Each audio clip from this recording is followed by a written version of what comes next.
Lee, thank you so much for coming to do this interview. I think that this is very important that we educate the next generation about what happened during the World War II and the atrocities and what so many Jews and other people too had to go through. And luckily, some survived, and through them, we learn about everything that happened during the Holocaust. And so today we're going to talk about your mom, Trudy. Yep. So I'm just curious, and I've heard the story about your mom, but I'm curious, what was the first time she told you her story? Well, it was sort of more that I learned through my grandparents and when I grew up as a child, because my grandparents had a summer home. And one of my first memories as a child was going to this summer home in Phoenicia, New York, which is near Woodstock. And they had bought a home because they felt if they ever had to run away again, this was a very small enclave up in the Catskills, not the Monticello Catskills, further north. And there was an enclave of Austrian and German Jews who moved into towns like Fleischmann's and Margarettsville and Phoenicia. And so they would speak German to each other, and I was curious as to why. As a 5-year-old, they would talk a different language. And so then the story would come out how they never started in this country. And as I got older, I learned from them, what happened, but not the details of what happened until many, many years later.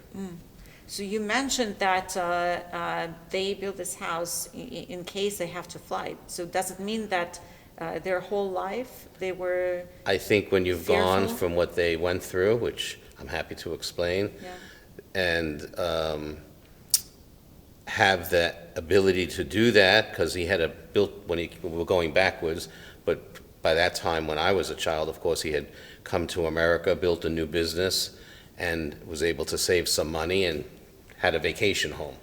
So this was like, well, this seems like a good place, and there was a whole bunch of people who were of similar background, and so they made some friends there, and we met some of the friends. And you had first originally asked me, how did I first learn about Yes. this? And this was in, 5 years old to 8 years old, seeing these people going to their houses and, listening to them talking, but not really understanding a lot of it.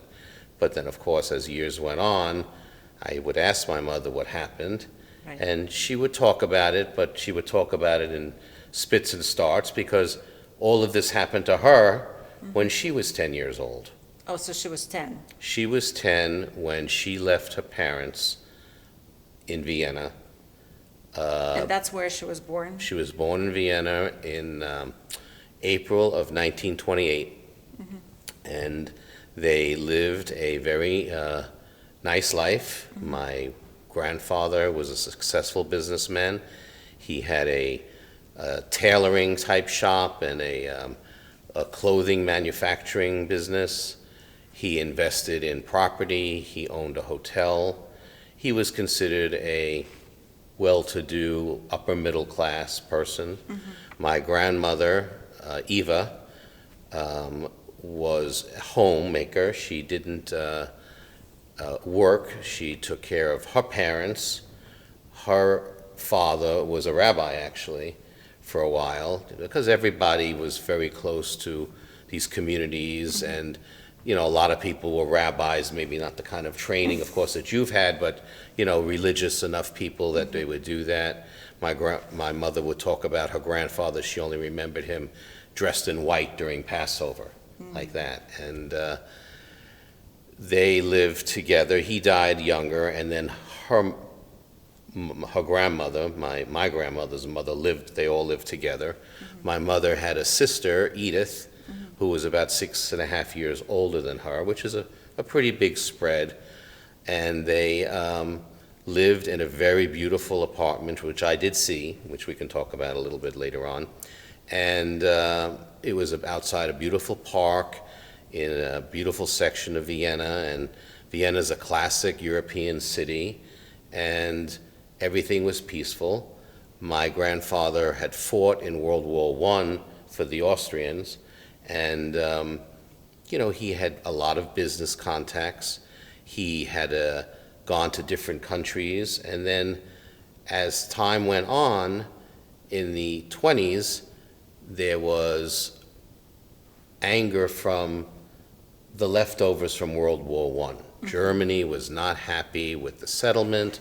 Germany felt that they did not get a fair shake from the rest of the world, and there was different factions that came along that caused the turmoil that led to someone like Adolf Hitler coming into power.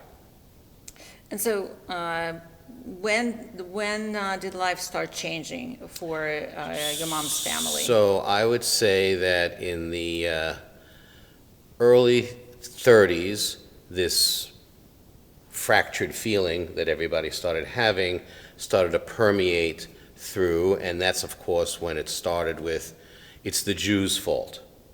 That just became because the Jews seemed to be the wealthier, the business owners, and they were the ones who were preventing Germany from being able to attain back to their, proud civilization. And of course, the rest of the world was still very wary of Germany. And so they started having these leaders that started saying, we need to, take over again. And so you fast forward over a couple of years, and Germany started taking over different countries. The United States did not get involved with any of this. This was all a European issue. It started out slowly, and then it got worse. I would say that in, I think it was about 1938, that Schenkman, who was the Chancellor of Austria, gave up control to Germany, and they marched into Austria and Vienna, and they set up shop, and they started like, the Jews, you do this, and the Gentiles do that. In other words, the segregation. The segregation started. They had to start. It started out slowly, Right. and everybody went along with the attitude: if we just listen to them and let it be, they'll be happy and we'll let it go. My grandfather kept watching, the news and staying on top of it and protecting his family. He sent Edith, the older one, to England because she at the time was, I guess she was about 16, and so she became a nurse, and she went to Birmingham, England. He wanted her out of the country. And so at what point, sorry to interrupt, at what point did your grandparents decide to send your mom? And you will tell us what this mission was called. So what happened was in November of 1938 was Kristallnacht. That was the night of the broken glass. Right. And that was when everything changed. And the kids had to go to different schools. My mother had to walk 40 minutes, being 10 years old, to a school. 40 minutes, and nowadays the kids complain if they have to walk if 5 they minutes. have to walk exactly 5 minutes. 40 Yes. minutes, and it was like the gauntlet at the end, because they would stand there and they would throw, eggs at the kids and tomatoes at the kids, and and she, they push her around, and again, she was a little slight thing. She was 10 and a half years old. Did she tell her parents And that she she doesn't told- want to go to school anymore? And so after about a month or two of that, she says, I can't do this anymore. And her parents said, we understand. And that's when my grandfather started saying, we have to figure out a way to, all of us, to get out of here, because not only were things happening around them, it was happening to some of their friends. An uncle would disappear, a cousin would disappear, and you would never find out what happened, and they would, be arrested for just being Jewish, and they would make the Jews, to punish them just because they did something wrong, they would make them scrub the streets with lye until their hands would bleed. And, my mother was seeing all this, and of course she's scared, and she's, saying to her parents, what are we going to do? And the only way to get out of Austria was to pay a very large tax and to have sponsors. And that was still while they were letting people leave. So my grandfather contacted everybody. Their last name was Knopf, Knopf.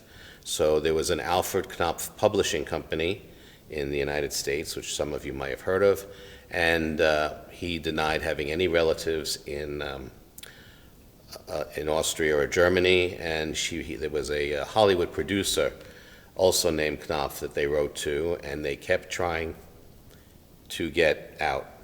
At the same time of all this starting, the British people, who of course were not tolerant and leaders against all this anarchy, said, we're going to sponsor a train for children to come to England. We're going to adopt them so they can get out of Austria and Germany and different places. And my mother was one of 21 girls from her area, because my grandfather, again, he had influence and knew people and, bribed people, I'm sure, to say, hey, let's get Gertrude out of Austria. So the plan was for her to go on the kinder transport. And this was sponsored by British lords and ladies, Jewish British lords and ladies, people who owned tea companies, people who owned candle shops, Jewish good people who just said, we're going to sponsor, pay for this train, and they got the people in charge to say, we'll let this train go.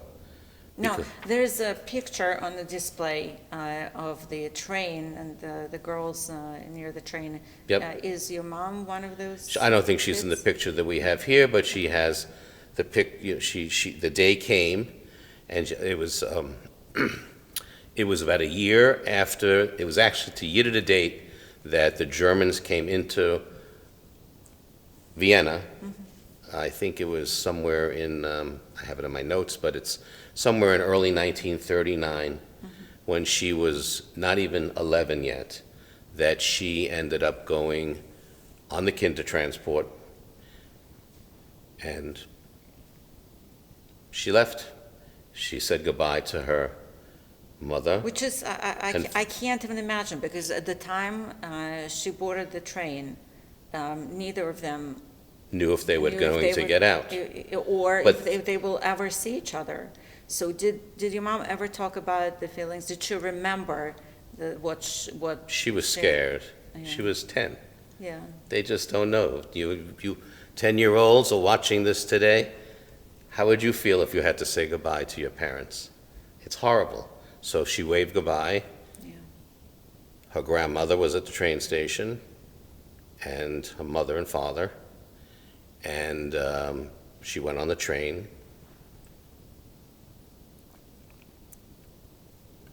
2 weeks later, her grandmother was taken to a concentration camp and murdered.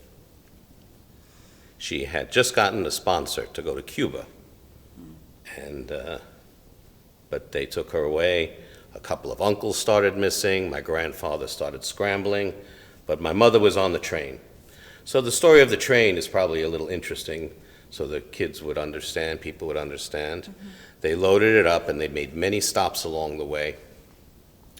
And there was like 8 or 10 kids in a car that would hold 6, and they were crowded in there. And on this train ride was supposed to be unencumbered. It was not supposed to be stopped. But it was the same day that Hitler invaded what was called the Sudetenland, which is now the Czech Republic. And they added cars to the train because they were moving troops, and the troops went through the cars, and of course they were, all excited and, roused up, and, we're going to fight. And so they started, smacking the kids around, and That's quite a fight. that's quite a fight. So they Quite a would, fight. They found the little enemy. kids, they found little 10-year and 11-year-old, 12-year-old kids, and they would scare them and all that stuff. And I remember my mother she had a necklace from her grandmother and a soldier ripped it off, and she started bleeding. And she said, then a senior soldier came in and started yelling at the other soldiers and said, "Leave the kids alone." And she picked up the chain, which was broken, and this little Jewish star, or the star wasn't really a Jewish star; it was like a star. Mm-hmm. It was a lucky star. Her grandmother gave it to her, and they stayed on the train, and they eventually, which should have been a 24-hour ride, and they only had food packed for the kids for a day. It took 3 days to get what's called Hoek van Holland, which is the place where you cross the English Channel to go into England. So they got there safely, although of course it's scary.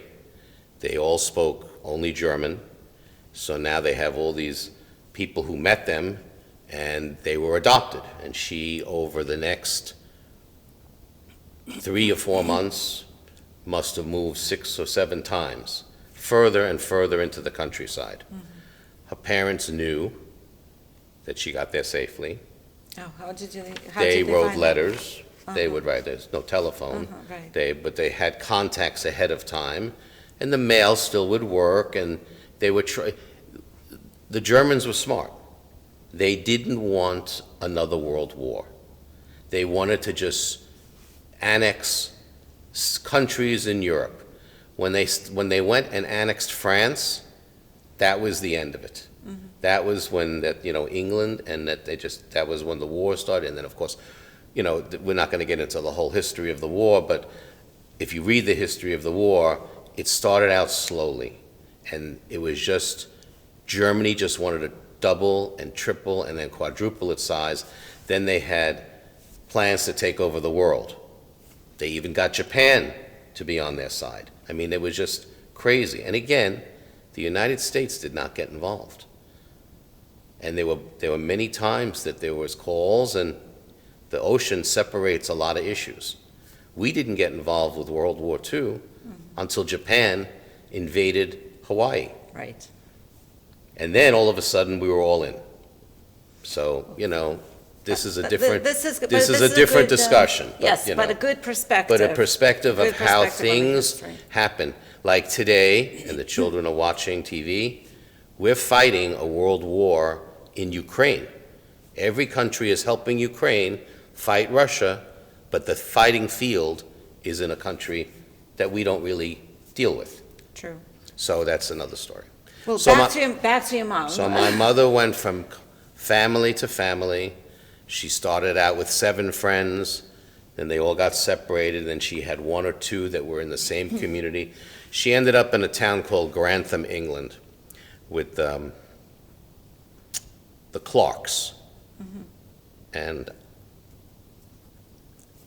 they loved her. She was only there for a couple of months. I met them. How'd you meet them? They came to my brother's bat mitzvah. Wait, so This is hold on. many Let's years. talk back. So, your mom was in England. My mom was in England. But then how did she end up in the United States? All right, so we'll go there and we'll go back, and then we'll go current story. Sorry. Yes. No, it's So she was there. In the meantime, my grandfather had been writing letters, and he found a guy named Solomon Knopf, who was a leather manufacturer in Boston, and he decided to sponsor Jacob, my grandfather, Eva, my grandmother, Edith, and Trudy, to come to America.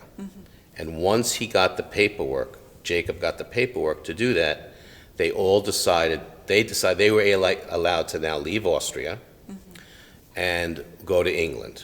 Lee, about what year was it when your grandparents received the permission to leave Austria? So in early 1939, they received permission to leave Austria. My grandfather, again, had this shop. He worked for a commissar who had a young officer there, and he said, "Mr. Knopf, you keep doing what you're doing, and we'll make sure you're the last Jew that goes to the gas chamber, because you've been cooperative." So he did everything to be cooperative to them. What a horrible thing to This say. is the way they treated them, because one of his uncles disappeared. He had 6 brothers. One of them disappeared. Again, I told you that my mom grandmother was killed in a concentration camp. They knew they had to get out, and everybody was scrambling. So he got out of England and out of Vienna, probably in March of 1939. And he said to Trudy, they were able to, once they were in England, they were able to speak. You stay where you are. He went to help the English government because, again, he had been in World War I. He knew about all the different positions and all the, some of the military stuff that they were doing in Vienna itself, and so he gave as much information as he could to the people.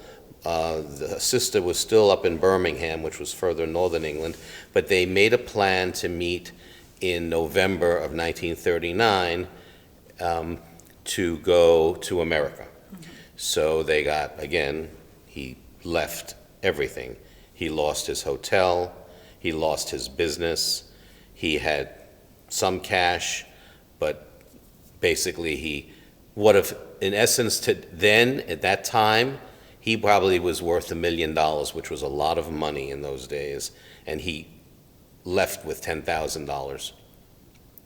So we did everything possible to, he did everything possible to hook up with his family, and they boarded a ship together. And November 10th, 1939, my mother said goodbye to the Clark family, who loved her. And in fact, as a side story, a year after my mother left, they had their own child, Carolyn. And years later, Carolyn came to the United States when my brother was bar mitzvahed, and that's when I met them all. We actually went, we went to Vienna. She took me when I was 12 years old. She took me back to her original house. We knocked on the door. Of course, they spoke German. She told the story that she had lived there, and it was a beautiful apartment. I mean, it was 2 or 3 floors, and on every floor they had these huge ceramic heating where people would put coal in. I mean, it was immaculate. They definitely were successful, and I am sure because they were successful, they were able to buy their way out. Because at the end of the day, my grandfather had 8 siblings, only 3 survived, he being one of them. My mother came to this country. Of course, she had to learn English. She had to start all over. He started a business all over again. He started exporting clothing back to Eastern Bloc countries. He ended up with an office in the Triangle Building, which many people would know, in Manhattan. And I remember as a child helping him pack up parcels of used clothing, and then he would sell appliances and things like that because they didn't have like Sears, Roebuck in Czechoslovakia or Hungary or Poland, and that's what he did. So he built up another business here, which is jumping back. That's how they were able to afford this country home upstate New York. And was your family able to retrieve anything that they had to abandon in Vienna, any items? There was a trunk of stuff that was shipped eventually, but mostly clothes, some dishes, some personal things. Again, he knew enough people that he bought, that was able to get some of his things out. Any artwork? No, nothing to speak of. My grandmother did needlepoint, then she would do it again. There was a lot of things she lost. And but most importantly is that they were able to save their lives. They saved their lives. They saved their daughters' lives. Yeah. My grandfather worked till he was 85 years old. He had a heart attack. That same day, my grandmother had a mental collapse, and she never spoke English again. And she lived for 6 years, and all she talked about was her dead relatives. We used to visit her in a nursing home, and it was sad because she had, severe dementia. but she was a good mother and a grandmother, and they both saved their children. Lee, when was, if you know, the first time your mom publicly spoke about her experience getting out of Austria? She never really liked talking about it. I mean, I knew the story. You asked about publicly speaking about the experience she had. This happened when my son, Eric, who was in 8th grade, he had a project in school and said, "Nani," because he called her Nani, "can I interview you? I know you have an interesting story." So she said, "I'll do it." And I think she didn't know what she got herself into, because we ended up going to the school and the whole school was there.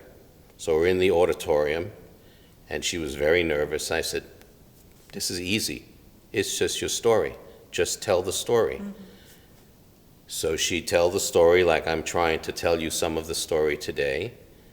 And the room, you could hear a pin drop, except for the teachers sitting behind me who were all crying. Because of course it's a sad story.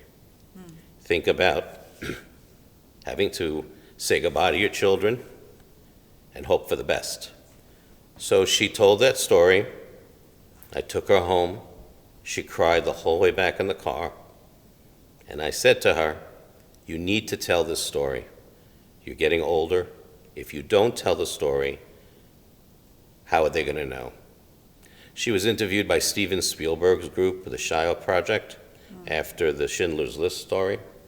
She spoke for 3 hours. Wow. Her sister was interviewed as well. She went back to Florida, where she lived at the time, and she started going to different Hadassah groups and high schools, and she would tell the story because she agreed. If she didn't tell it, who would? Which is why I'm telling you the story. She went to a high school once, and a black girl came up to her and said, "I never knew anybody except black people being persecuted." And she invited her to her high school graduation. Oh, how beautiful. So towards the end, even though she didn't talk about it for many years, she found it rewarding to talk about it. And she spoke about it until she couldn't talk anymore. She, as a child, had something called rheumatic fever, which is worse than strep and scarlet fever. That's what happens, and it affected her heart. She had multiple surgeries over many years, and when she was about 83, she passed away. And my father, he took care of her, and he passed away 3 months later. Lee, your mom was absolutely beautiful woman, inside and out. We can all see from the pictures when she was young and then older. Shocking red hair. Yes, but also extremely courageous. Sure. That also comes through. Not only the fact that she survived and maintained her desire to meet the family and hope to meet the family, but also it is extremely courageous to tell your story at a much older age. Sure. And relive it every time. I think that takes a lot of strength to relive, because I noticed even when you tell your mom's story, you get emotional and it's hard for you. And for her, living through this and continuing to go back to that, it's not easy. I always put it in perspective. If I ever had to say goodbye to my kids, Yeah. I couldn't do it. And people watching this, think about when you get older, how would you be able to say goodbye to your family or your parents if you had to say goodbye to them and never know if you would see them again? So these are the stories that are important to tell and never to forget. And I'm very proud of my mother and her family. So thank you so much Thank you. for this interview, and thank you so much for donating some of the personal items. Yes. So that we can continue this. Yes, some of the papers, of course, they're all in education. German, but it's all interesting. Right. There's a lot of things that have the Nazi stamp on them, because they were in charge, and Yeah. She has a couple of pieces of jewelry from her mother and grandmother that are on the display case, and I hope you all find it interesting, and thank you for the opportunity to tell the story. Thank you.